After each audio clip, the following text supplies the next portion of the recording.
Nah, ini adalah Asus varian baru bro, tapi barunya cuma ada di beberapa komponen dan juga speknya. Dan tipe yang kita bahas, ini adalah varian Asus VivoBook 14X M1403Hi. Ya, nggak usah lama-lama, langsung aja kita unboxing dan kita kasih tahu sama kalian, harganya murah banget bro ini bro. Nah, jadi gampangnya gini bro, kalau kita ngebahas tipe Asus yang varian M1403Hi, kali ini dia mengeluarkan varian baru yang menggunakan panel layar OLED dengan harga yang cukup terjangkau, cuma di angka 9,3 juta rupiah. Tapi sebenarnya varian ini dia juga ada versi IPS-nya bro, yang harganya sekarang lebih murah. Kita pernah review produk ini dulu harganya 9,5, tapi sekarang udah turun menjadi cuma di angka 8,3 juta rupiah. Jadi kalau kita lihat selisih harganya, dia itu selisih di angka 1 juta rupiah. Beda layar dan juga berbeda spek yang ada di dalamnya, serta ada komponen yang lain. Tapi sebelum saya ngasih data perbedaan tadi, saya mau kasih dulu info sama teman-teman. Kalau mau beli laptop ini, tipenya itu udah beda bro. Dan dari tipe itu, mestinya teman-teman sudah bisa melihat bahwa yang kita beli layarnya pakai OLED atau dia pakai IPS. Contoh ini, dari kartunya sebenarnya udah kelihatan bro, kalau teman-teman pengen beli yang OLED, dia itu tipenya yang tertulis adalah Asus VivoBook M1403Hi OLED S551 atau OLED S552. Nah, jadi kalau ada kode OLED berarti panel layarnya OLED. Terus kalau teman-teman beli yang pakai layar IPS, dia itu kodenya juga beda. Depannya sama, pakai Asus M1403Hi, tapi di bagian belakangnya dia itu diganti dengan VIPS 551 atau 552. Nah, VIPS ini menandakan kode bahwa panelnya IPS. Kalau untuk angka 51 atau 552, dia ini memberikan warnanya bro, antara silver dan juga biru gelap seperti ini. Lanjut, kita ngebahas dari segi fisik perbedaan antara OLED dan juga IPS. Pertama bro, dari tampilannya aja beda. Kalau IPS itu dia warnanya doff, sementara kalau si OLED dia warnanya glossy. Kemudian resolusinya juga beda banget. Kalau OLED ini di angka 2,8K, tapi kalau IPS ya of course standar bro, pakai Full HD, serta kecerahannya si IPS hanya di angka 300 nit, sementara si OLED wah ini istimewa bro, hingga 600 nit, dan akurasinya juga beda banget. Si OLED ini menggunakan akurasi di angka 100% DCI P3, tapi kalau untuk si IPS dia hanya menggunakan 45% NTSC. Jadi dia akurasinya memang jauh lebih bagus punyanya si OLED. Sementara kalau ini laptop, layarnya kita gunakan di kedua buah kondisi yang berbeda, misalkan siang hari atau malam hari, OLED ini memberikan pengalaman yang beda dibandingkan IPS. Kalau pengalaman saya, karena sering menggunakan panel IPS, di mata itu ya normal-normal aja bro, tidak terlalu terang, kemudian warnanya ya standar. Namun kalau kita pakai OLED, nah ini beda banget. Memang warnanya itu bener-bener bening, jadi misalkan hitam ya hitamnya pekat, warnanya merah itu ya bener-bener warna merahnya keluar seperti kayak real aslinya itu ini lebih tajam. Namun kalau kalian tidak terbiasa dengan warna itu ya sebenarnya itu ya kurang nyaman di mata, karena nits kecerahannya juga sangat tinggi sekali dibandingkan panel IPS. Misalkan teman-teman terbiasa pakai OLED ya mungkin itu nggak ada masalah.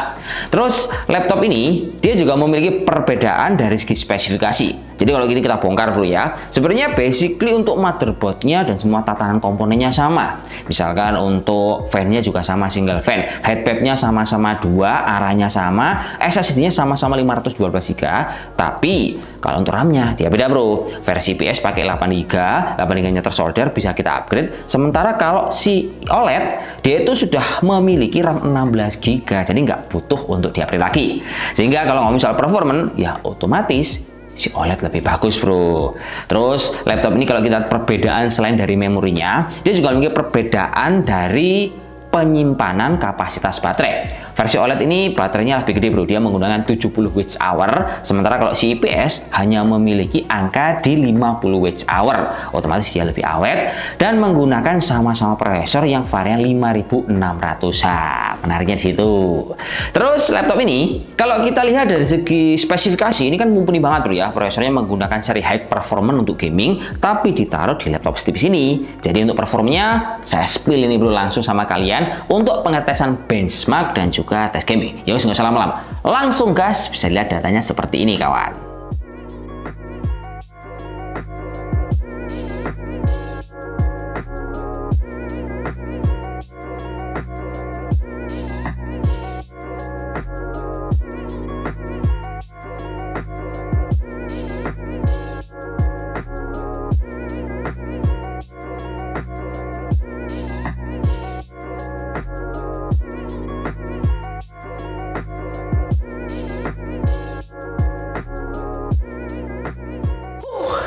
Mantap bro secara performanya. Karena kalau kita lihat memang komponen laptop utama di laptop ini yang membuat performanya bagus adalah prosesornya, yaitu Ryzen 5 5600H dan dikawain sama RAM 16GB tadi. Jadi kalau teman-teman ngecek di diag, otomatis VRAM yang bawahnya kecil yang awal mulanya cuma di angka 512GB, tapi dia terkerek naik karena RAM-nya gede tadi bro. Jadi bacanya itu di angka hampir 8GB. Nah, dari performa VRAM yang share tadi, kita itu bisa manfaatkan bro laptop yang notabene bukan laptop gaming, tapi masih bisa untuk pakai kerja software berat. Misalkan untuk render pakai Adobe Premiere, kemudian kalian gunakan untuk Lightroom, terus untuk AutoCAD, ini masih lumayan nyaman. Ya meskipun kalau kita bandingkan sama laptop yang pakai VGA-nya RTX series atau GTX, ini tetap kurang, tapi ini masih bisa banget diandalkan karena didongkrak oleh performa layar yang sangat jernih tadi. Terus selanjutnya saya juga mau sedikit ngasih edukasi sama kalian bahwa layar OLED ini juga tidak muluk-muluk dia baik alias paling bagus sekali. Karena kalau kita search di Google, salah satu isu yang banyak menghantui layar OLED adalah dia burn in atau ngeflag. Nah, uniknya si Asus ini ngasih solusi dengan adanya berbagai permasalahan dari layar ngeflag ataupun pakai burn-in tadi, bro. Jadi kalau teman-teman masuk ke settingan My Asus, dia itu ada yang namanya Asus OLED Care dan juga OLED Flicker Free Dimming. Nah, kedua buah settingan ini dia akan meminimalisir minus yang sering terjadi pada layar OLED. Jadi nggak usah khawatir misalkan terjadi burn-in. Ini memang kemungkinannya ada, tapi lebih minim karena ada teknologi yang dibuat oleh Asus ini.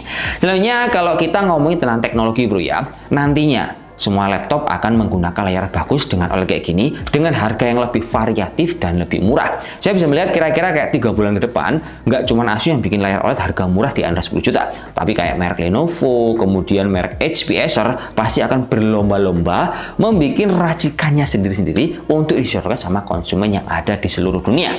Dan intinya awal kita review sampai akhir, kalau kalian mau beli varian IPS apa OLED, kembali sama pendapat masing-masing. Si OLED menang layarnya jernih, akurasinya tinggi, kemudian RAM-nya gede, tapi selisihnya 1 juta. 1 juta bisa dibilang sedikit, bisa dibilang banyak, kembali sama pendapat masing-masing. Yaudah mungkin cukup sekian, terima kasih informasi yang bisa kita berikan, semoga bermanfaat buat teman-teman yang cari laptop powerful, layar bagus, tapi under 10 jutaan. See you next time next video. Assalamualaikum warahmatullahi wabarakatuh dan salam jos. Semoga bermanfaat kawan. Oke, mantap. Yes, OLED keren memang.